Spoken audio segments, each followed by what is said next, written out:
welcome to Property Perspectives. I'm your host, JG Kemp. Today we got an awesome guest, Carnell Newsome. I'm excited to be here today, be on Jay's show. We're going to talk about some really game-changing stuff that can change your life, so definitely tap in. 100%. Thank you for coming. No worries. Appreciate Okay. you for inviting me to be here today.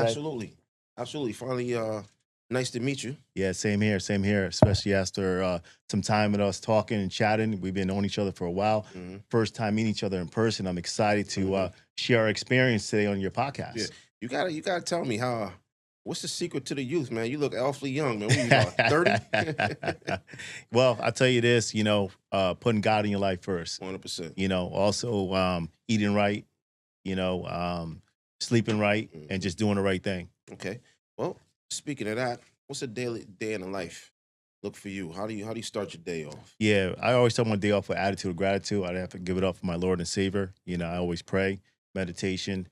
Shortly after that, typically I'll read an audiobook or listen to an audiobook. Shortly after that, quick little workout, about a good half an hour cardio.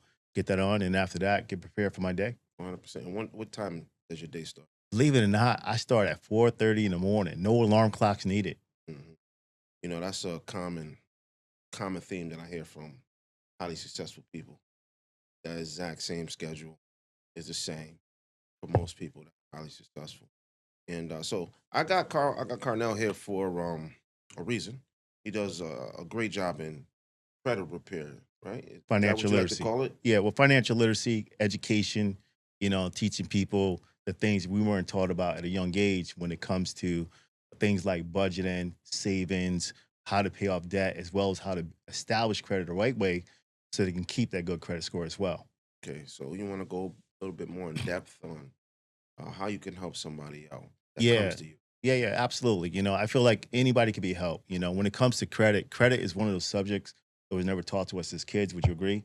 It wasn't taught to us in elementary school, junior high school, college, grad school, nowhere. So a lot of people learn a little bit about credit usually through experience. I call it the school of hard knocks. So what I do is I educate people on the things we weren't taught about on how they can build credit while going to debt. Jay, there are things now that people can actually add to their credit report they don't even know about where they can actually build credit by going to debt. I know I just repeated myself, like things like your rent, your cable, your electric, your cell, your gas, Hulu, Netflix. That's 5 or 7 things I just mentioned right now that you can actually build that credit score while going to debt. Now, why do I say that for? My background, as we spoke earlier, is mortgages. I used to be a loan officer, got into the industry in 2005, really excited. Then you know what happened in 2008, right? The market crash. The market crash. So here I am. I'm a brand new loan officer. I went to this clothing store called Burlington Coat Factory, right? You heard that before? Of course. Yeah, they had a 2 for 99 suits back then. Yeah. I remember that. Yeah, so I bought these new clothes, and my dreams were shattered. So here I am, a brand new loan officer, barely had a book of business, and I had to figure out things fast. So it's either, go get another job. I don't know about you, but I feel like personally, like 2 or 3 jobs for 2 or 3 different individuals, or I had to live off my savings. And I'll be honest with you, because money doesn't come with instructions. At that time, a young brother really didn't have any.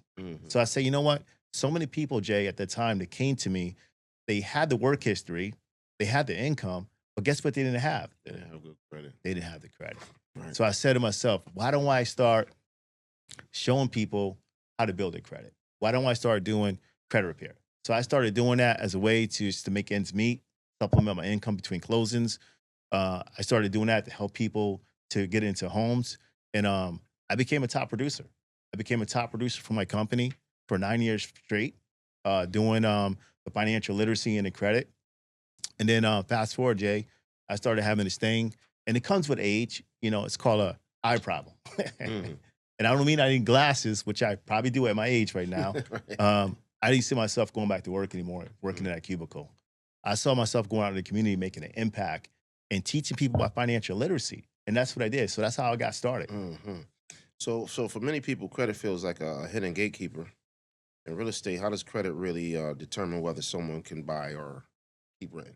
Yeah, your credit determines everything around you. It determines the type of car you're going to get, the type of interest rates you're going to get, the type of even certain careers. It's based off your credit, so your credit is based off all of that. But what a lot of people don't realize is this, which is more importantly, is it's your credit profile. A Hmm. lot of people don't realize that. That I know some folks that got good credit, but they still get denied for financing, especially on the business side.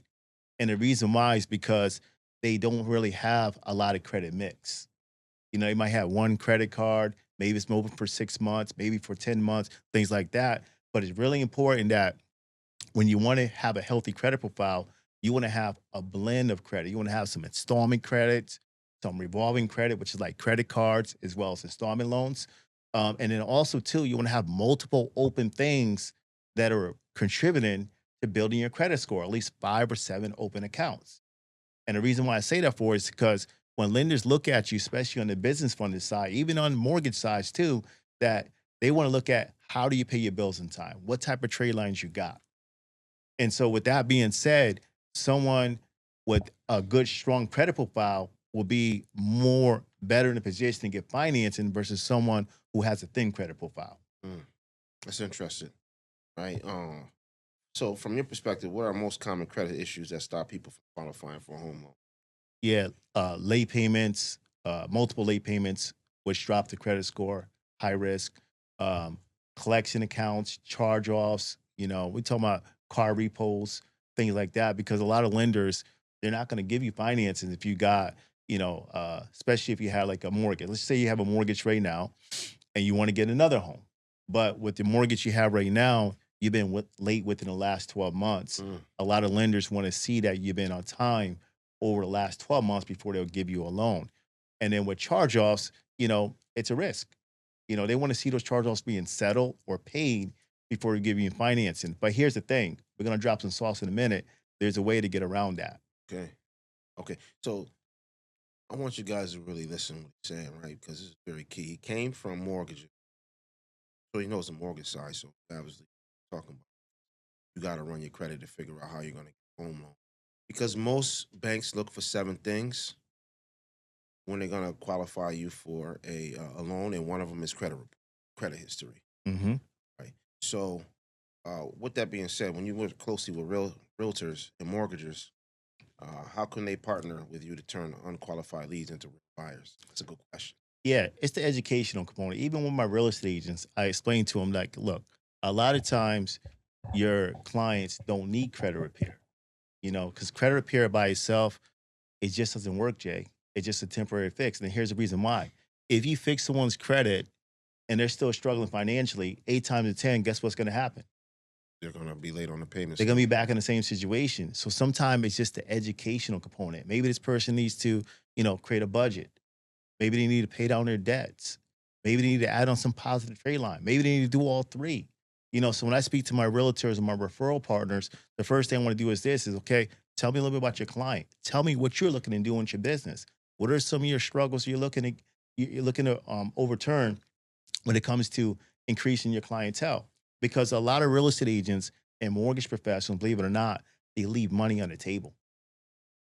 And why is that? Because they don't partner up with companies like mine. They partner up with credit repair companies. And there's nothing wrong with the credit repair companies, but my company, we are a financial literacy company. We're going to come in and we're going to show them and also show the clients on what to do to get to the bag, which is, financing. That's just a word of slang. We're going to show them exactly what to do to get the proper funding. So this way they can go from renter to homeowner and then eventually from homeowner to potentially as an investor. So you're basically, in a nutshell, a coach. You're going to coach them from, like you just said, renter to homeowner, so on and so forth.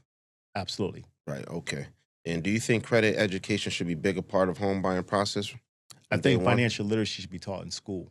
Hmm. It should be taught to kids in elementary schools, all the way up to junior high school, all the way up to high school, college, grad school, everywhere.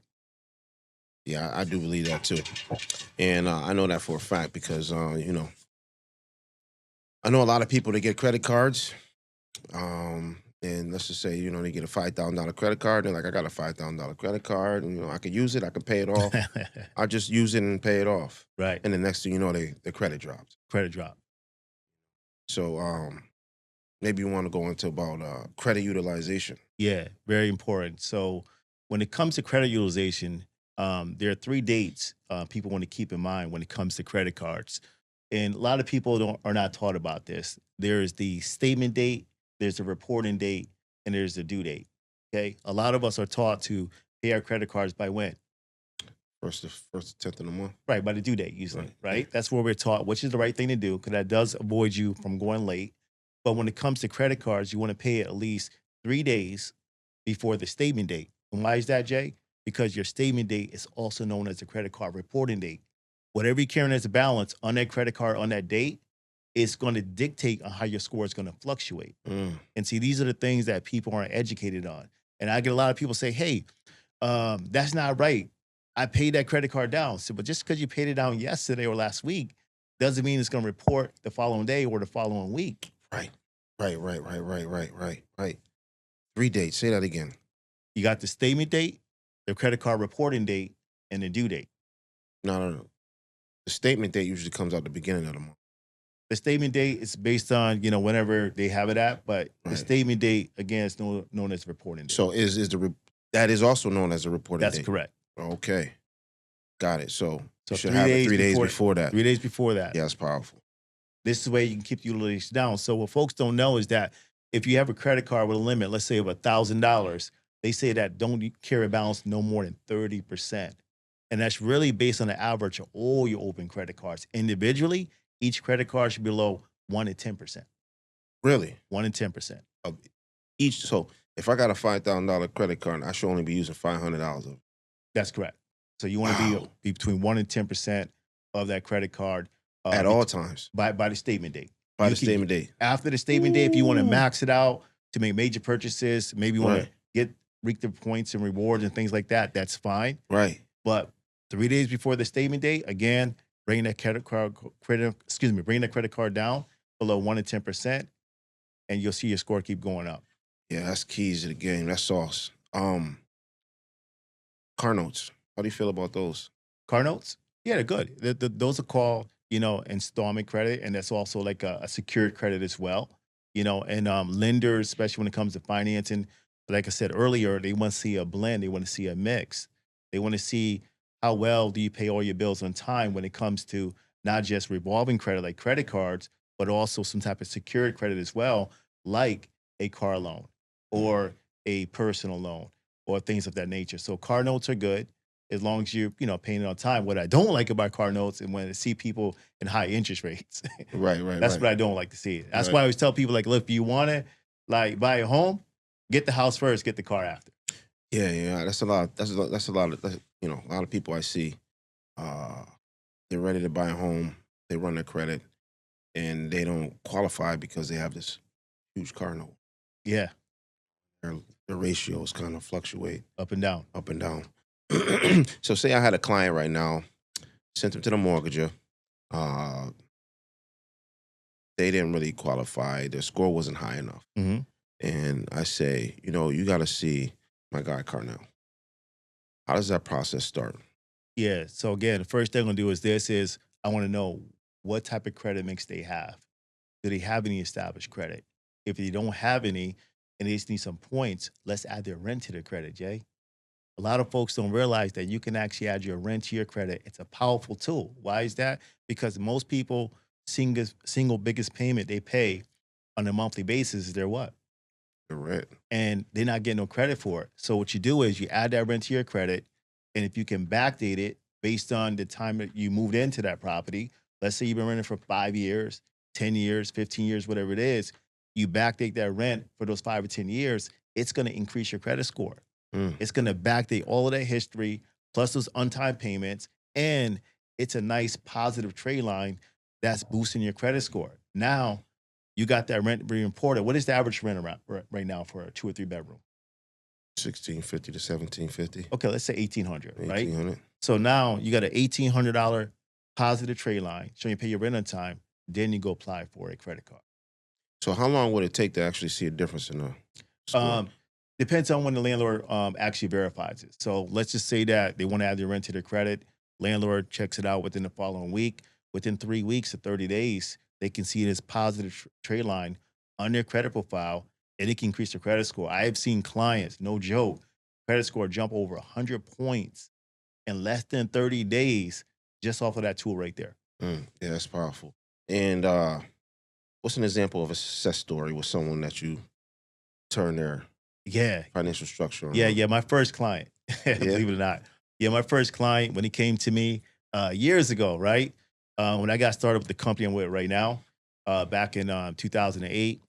Just like most people, you're skeptical. So what we did was I met him halfway. So, I paid for a portion of him to go through the program. He paid his half as well.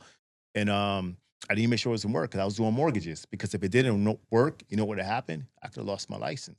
I could have lost my dream career. So within a short period of time, we're talking about a little less than 45 days. Every negative item on this guy's credit report came off. Now, does that happen for everyone? The answer is no. This guy had late payments, collection accounts, charge off, car repos. What he did was he was the major income earner for a large family. And he co-signed for a lot of his family members for financing. And he had no clue Mm. that they were defaulting on their loans until he went to go refinance his home. Right, right, right. His score was a 499. Oof. And within that period of time, let's say that 35 days, every negative item came off. His score went from a 499 to a 699. That's a 200-point increase within that time frame. I was able to refinance his property during that time, consolidate a bunch of his debt that he had outstanding from those family members into that mortgage, stretched it out over a period of time. He saved over $2,000 per month. And I noticed that you also have representatives underneath you. Yes. Right. Like, how does that work? Yeah. So part of my company, we have two sides. We have one side where someone can come in, they could be a client. We offer about 14 services, about 20 products. That includes credit restoration, credit monitoring, identity monitoring, debt payoff program, a budgeting tool, credit builder, and a bunch of other benefits as well. We also got ongoing consultation calls with all of our clients from my corporate staff. They are totally bilingual. They speak English and Spanish. But just like me, I was in the mortgage industry and things got challenging. We know that in real estate and mortgages, it is transactional. So, with that being said, what do we do between closings? We know that in real estate, sometimes you might have a deal, things could happen. You know, Mm. Client could lose their job, seller could decide that they want to pull out at the last minute. And now that commission you expect coming in on this particular date, you're not receiving it. Mm. So what are you going to do with that income? You still got to pay your bills. Right. So we actually have a referral agent opportunity side of our company where people can partner up with us. They can refer their clients to us, and they can actually have another stream of income.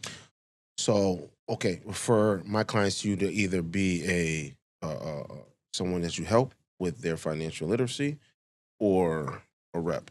Well, I say most clients should stay being a client. This is more for professionals like real Okay. estate agents, mortgage brokers, tax professionals, things like that. That's how I partner up with them on the business development side. But on Mm. the customer side, we want the clients just to stay in their lane. Okay. So, then I would go through classes and stuff. You would get your certification just like I am. Okay. I'm a certified wealth educator because we can't be just offering the services without being knowledgeable. Hmm. So we do have an opportunity side where you can come on board with us, you become certified, and now you can share this information with anyone that needs the benefits. And what happens is it helps you to increase your pipeline as well as bring in some extra revenue as well. Yeah, I'm gonna get Jeremy involved with this and Maria involved with this. It makes sense. And I know a lot of people, when they look at opportunities, they don't know really what opportunity looks like. And I always tell people this is what a good opportunity looks like. Number one, you got to look at the services, the products, what the company is offering. Does it make sense? Does Mhm. it change people's life? The answer is yes. You also got to look at the timing. Does the timing make sense? The answer is yes. Right now, things are expensive. You know, food prices up, energy prices up, but people's income is still the same. And the third thing you gotta look at is, okay, how could this make an impact into someone's life for the long haul? Speaking of long haul, do you eventually teach people to eventually avoid credit? I do not, because Hmm. credit, you need it for everything. Credit's up there with oxygen. You need it for background check, you need it for loans, you need it for everything. What I do tell people is this is to leverage your credit to build wealth. And as we know that In the United States, the three fastest ways to build wealth is number one is what? Real estate, right? Mhm. Number two is what? Stocks. And number three is what? Insurance. Okay. And the problem is in America, a lot of people don't have that. And it first starts off with what? Financial literacy, the education, the having a good credit, having the right mindset, having the right habits, and things like that. Right. And a lot of people don't got all that. No. You don't got all that. Well, how do you keep a good balance between everything you just said in your professional life and in your personal life and able to provide a good customer service to your clients and your reps at the same time? Absolutely. I couldn't do it without a team. You know, the word team stands for together, everyone achieves more. So I got an awesome team and my corporate staff. They're there to assist me to make me look good, make me still feel young and great. You know, so I have a great team in place. And the reason why I say that for because every client is special. We will make sure every client has their questions answered. We have ongoing like webinars that goes on throughout the day at 12:30 p.m. Eastern Standard Time, at 6, also in the evening as well, later in the evening. And they're in bilingual, they're Spanish and English. We do uh, weekly workshops, you know, for clients all across the nation, not just here in Connecticut. And so, with that being said, you know, I give a lot of that up to my team because without them, you know, I wouldn't think I would be where I'm at right now. Well, I really appreciate you having coming on my show, Property Perspectives. I realize that you are a key, major key in the whole chain of purchase, whether it's real estate, a car, financial literacy. And this is something, like you said, a lot of people don't have, don't know. And they always ask questions. I don't think my credit is where it needs to be. What should I do? Yeah. And I like to be a professional at what I do, and that's list and sell And property. I just want to say one thing before we end the show. Every person watching this podcast should go and get a full credit profile. A lot of folks don't realize that you can get a credit report, but it's also a full credit profile. And you can only get your full credit profile by going to annualcreditreport.com. You get once free, you get once uh, uh, you get one free credit profile a year from annualcreditreport.com. You can get it from TransUnion, you can get it from Equifax, and you can get it from Experian. So my recommendation is, pull from TransUnion the first quarter of the year, and then pull one from Equifax the second quarter of the year, and then pull from Experian or vice versa the third part of the year. And the reason why third quarter of the year, the reason why I say that for it because when you get a full credit profile, you're able to see everything on your credit report. You can see creditors, lenders doing soft inquiries as well as hard one. You get to see your whole credit profile. When you go to Equifax, TransUnion, and Experian, you're just seeing a basic credit profile. So by getting that full credit profile, it tells you exactly what's on your credit, what's really hurting your credit. And now people like me can come in and can help them and guide them to get an excellent credit score. Gotcha. Yeah, we'll definitely be in contact. So you want to let the people know where they can find you? Absolutely. So you can follow me online. I'm on all the major platforms. I'm on LinkedIn. Go by Carnell Newsome. That's Carnell Newsome, Newsome. Instagram, same handle. TikTok, the same handle. Facebook, the same handle. YouTube, the same handle. You can follow me on those platforms. You can always call me as well. My number is 203 300 0131. That is my direct cell. Call me, text me anytime. I'm pretty responsive, so you can call me anytime. And that's pretty much it. You have my email address, correct? Absolutely. Please email me some things so I can Yes, get sir. my reps in.